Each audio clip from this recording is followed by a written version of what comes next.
지친 하루를 달래줄 어머니의 손맛 그대로. 올바른 재료와 정성 담은 손질. 홍시로 완성한 달콤한 감칠맛. 집에서도 편하게 택배로 받아보세요. 매콤하게 땡기는 감칠맛. 장간의 양념게장. 검색창에 장간의 양념게장을 검색해보세요. 부동산 계속 올라간다고 하시던 분들이 있습니다. 그분들 지표에 따라 지금 예상한 대로 나오지가 않으니까 말이 계속 바뀌어가고 있으면서 이럴 때 집 사라, 이런 이야기들을 많이 하죠. 그러면서 자꾸 그 부분에 대해서 정확한 데이터 없이 이쯤 되면 사시면 돼요. 아직 바닥은 안 찍었지만 거의 바닥 다 됐어요. 좀 있으면 치고 올라갈 거니까 미리미리 준비하세요. 계속 이런 이야기 하죠. 그래서 최근에도 갑자기 말 바꾼 기사가 2개 연속으로 떠가지고 요거를 중심으로 한번 이야기를 해보도록 하겠습니다. 오빠 다시 연끌할 타이밍이야. 그러면서 뭘 잘 보면 집값 흐름을 알 수 있다? 경매시장 지표를 보면 알 수 있다. 근데 여태까지 집 사라고 한 사람들이 경매시장 지표를 보면 도저히 좋은 얘기를 해줄 수가 없어요. 경매시장이 바닥을 찍었다고 보기는 어렵다. 심지어 이분마저도 이러고 있습니다. 당장 집 사라고 계속 말씀하시는 분인데도 경매시장이 바닥을 안 찍었대요. 근데 경매시장은 일반 매매시장보다 3에서 6개월 정도 미리 움직이는 선행시장이죠. 본인이 이렇게 말씀을 하셨으면 3에서 6개월 정도는 더 떨어질 거죠. 적어도. 현재까지는 경매가 안 좋으니까. 근데 요런 기사에서는 이렇게 이야기하고 딴 데 가서는 이제 집값 곧 오르니까 사라, 이런 이야기를 한다. 경매 상승기 초반 시장이라고 판단될 때 활용되는 몇 가지 특징이 1회 유찰 후 매각되는 경우가 많고 예전 유찰가를 넘기고 취하거나 가시격을 다시 높아서 매각하는 경우가 나온다. 개소리. 이게 무슨 상승기 초반 시장이에요. 이거는요, 데드캣 바운스에서도 저렇게 나오고 똑같아요. 매매 시장이랑. 심리가 확 몰리면 저렇게 이야기가 나오고, 그렇다고 해서 무조건 상승하는 장이냐? 아니죠. 저렇게 잠깐 나오더라도 금방 다시 하락장으로 나올 수 있어요. 근본적인 문제가 해결되지 않는 이상. 그러니까 강남, 서초 등 일부 지역을 제외하면 이 같은 신호가 안 보인다. 강남, 서초 똘똘한 채 살아. 근데 누가 사요? 돈이 없는데. 강남, 서초 집값 감당할 수 있는 사람이 우리나라에 얼마나 될까요? 근데 이분이 올해 초만 하더라도 무슨 이야기 했냐면요. 상반기 중 금리가 인하되면, 물론 상반기 중 인하가 안 돼서 어긋난 부분은 있겠지만 결국 핵심은 금리가 인하되면 대출 연체율이 떨어질 것이고, 그러면 경매 물건이 줄고 경매 경쟁률이 높아질 것이다. 그런데요, 금리 인하는 10월에 됐죠. 대출 연체율 떨어졌나요? 그리고 경매 물건이 줄고 경매 경쟁률이 높아질 것이다. 그렇다면 상반기 중 인하되면 하반기에 이렇게 된다고 그랬으니까, 하반기에 인하됐으니까 내년 상반기엔 이렇게 될 것이냐? 안 될 가능성이 높죠? 지금만 보더라도 경매 신청이 월별로 따지면 18년 만에 최대이고, 지금 현재 추세로 봤을 때 누적 경매 건수는 부동산 시장 침체기 전 2013년을 넘어 금융위기 직격탄 맞았던 2009년 이후 15년 만에 최다를 기록할 가능성이 나오고 있다. 현재 10만 건이 넘어섰으니까.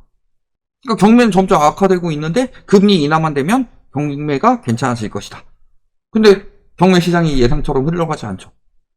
그러니까 조금씩 이야기가 바뀌고 있죠.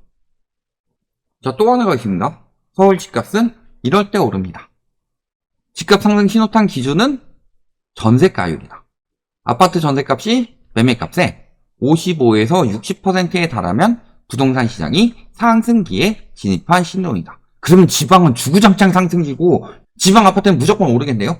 광양 아파트 이런 데 전세가율 8, 90% 이렇게 되는데 거기 계속 올라야지 그럼. 이 55에서 60%는 어떻게 잡은 것인지. 그래서 봤더니 현재 53.9%라서 얘가 5%가량 오르면 집값이 상승기로 접어들 것이라는 분석이다. 왜요? 왜가 없다. 그게 합당한 자료를 대줘야 될 거 아니에요. 5에서 8월은 전세가율이 그렇게 되지 않았기 때문에 완벽한 회복 신호라고 보기 어렵고, 올해는 전세값이 매매가격 급등을 따라가지 못하면서 불안감이 커졌기 때문에 하반기에 이렇게 대출을 쪼이자마자 힘이 빠진 것이다. 그러면서 전세가율 다음으로 봐야 될 지표는 한국과 미국의 기준금리를 지적했다. 저분들 옛날에요. 금리는 부동산 시장에 크게 영향 개뿔 꽤만큼 있을까 말까 하고 핵심은 뭐다? 공급이다. 핵심은 뭐다? 부동산 시장 규제 정책 폐지다.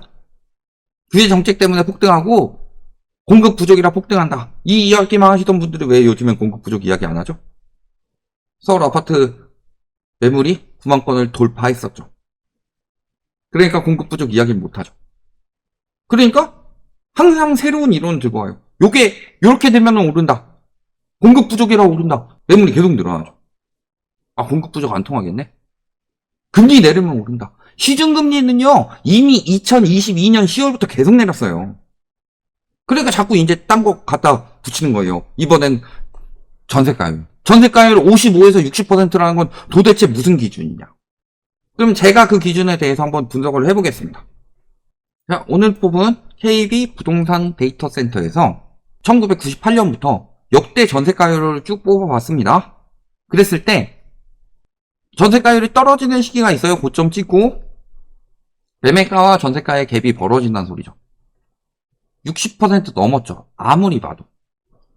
그 다음에 가장 최근에 제가 자꾸 2015년을 이야기하죠. 자, 2015년부터 전세가율이 떨어지기 시작합니다. 그러면서 가격이 상승이 되기 시작했죠. 그 시점이 언제다? 전세가율이 73.42%일 때다. 50%대 찍고 60%대 찍어도 안 나오다가 73%까지 찍으니까 전세가율이 떨어지면서 집값이 올라가더라. 근데 누구 마음대로 50에서 60%예요. 적어도 70%는 넘어야지 저점이 되는 거지. 그리고 아까 이런 이야기가 나왔죠. 전세값이 매매가격 급등을 따라가지 못하면서 불안감이 커졌다. 요게 뜻하는 바는 뭘까요? 저렇게 되면 전세가율이 올라갈까요? 떨어질까요? 전세가율이 매매가격 급등을 따라가지 못하면 갭이 벌어지죠. 전세가율이 떨어지죠.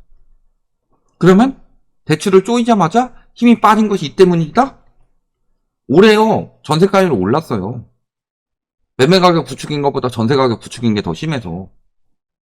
전세가율이 올랐는데 뭔 개소리예요.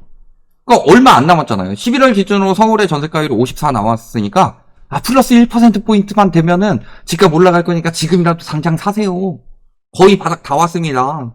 이런 식으로 말 바꾸는 거 아니에요. 언제부터 전세가율 이야기를 저렇게 진지하게 하셨었는데 전세가율 딱 얼마가 되면 올라간다 이런 이야기 언제 했어요? 그날부터 전세가율 계속 떨어져도 공급 부족이라 집값 올라간다 이렇게 짓거리시던 분들이 그러니까 뭘 하든 올라간다로 자꾸 말 바꾸고 있어요. 떨어지기 전에 마지막 발악하는 거죠. 내년에 대출 규제가 올해보다 나아질 것 같아요? 더 심하면 더 심해지겠죠. 과거 때부터 계속 그랬어요. 금리 때도 그랬잖아요. 금리 인상하면 집값 폭락한다? 제가 금리 인상하면 집값에 문제 생긴다라고 이야기했을 때 코로나 때 금리 때문에 집값 올라갔다 이 이야기 하니까 아니다. 금리 인상에도 일시적으로만 하강력을 받을 수는 있지만 결국에는 하락세는 안 온다. 쉽게 나타나지 않는다. 또 한 가지. 제가 예전에 이런 기사들을 굉장히 많이 봤어요. 금리 내려도 집값 올랐다. 엄청나게 그런 기사들이 떴었는데 다 제목을 바꿔버렸는지 제가 21년부터 22년까지 쭉 찾았는데 없더라고요. 글삭튀했죠 다들. 제목을 바꿨든지. 그래서 잡힐까 전문가 의견은 하면서 중립적인 제목으로 바뀌었더라고. 근데 내용을 보면 뭐예요? 금리를 단계적으로 인상해도 집값은 올랐고 오히려 금리가 인하되던 시기에 집값이 떨어졌다. 이런 이야기했죠. 근데 요즘에는 금리만 내리면 집값 올라갈 것이라고 말하는 언론들이 또는 전문가들이 이렇게 들었죠. 부동산 전문가 10명 중 5명은 상저하고 상승 전망하고 있고 이미 4분기에 작살나고 있고 거래량 박살나고 있는 것들 상저하고는 개뿔이죠. 그 다음에 상승을 예측한 전문가 대부분은 미국의 금리 인하 때문에 상승 반전이 시작될 것이라고 그랬는데 미국의 금리 인하하니까 시장이 어떻게 되냐. 물론 이거 대출 규제 때문이지만 대출 규제가 왜 들어갔는지도 생각을 해봐야 되겠죠. 그리고 금리 떨어지면 집값이 10에서 12% 오를 수 있다. 요거요. 제가 예전에 상가 가격 수익률에 대해서 이야기할 때 그거 그대로 따다가 이야기를 하는데 그럼 금리 올랐을 땐 10에서 12% 떨어졌어요? 그러니까 이제도 금리만 떨어지면 집값 올라간다고 이야기하고 있어요. 근데 금리 떨어졌는데 안 올라가죠. 금리보다 더 핵심적인 것들이 많이 있으니까. 대출 규제가 왜 들어갔냐? 대출이 너무 과잉되게 나오니까. 대출이 왜 과잉되게 나왔냐? 정책 대출을 푸니까. 정책 대출이 왜 문제냐? DSR이 적용이 안 되니까.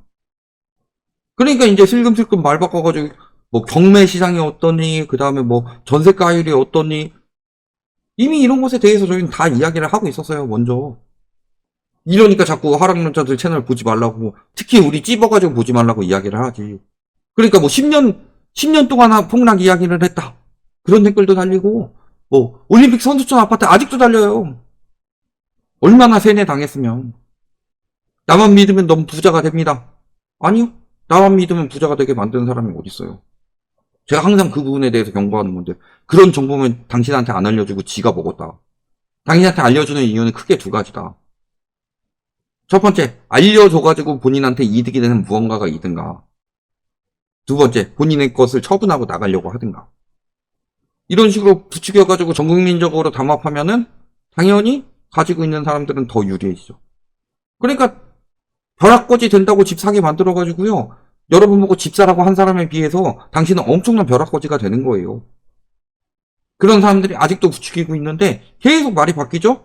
계속 말이 바뀌는데 계속 똑같은 이야기 한 우리한테는 맨날 뭐라고 하고 계속 말 바뀌면서 틀려서 말 바뀌고 틀려서 말 바뀌고 하는 사람들한테는 믿습니다 하고 있다니까요.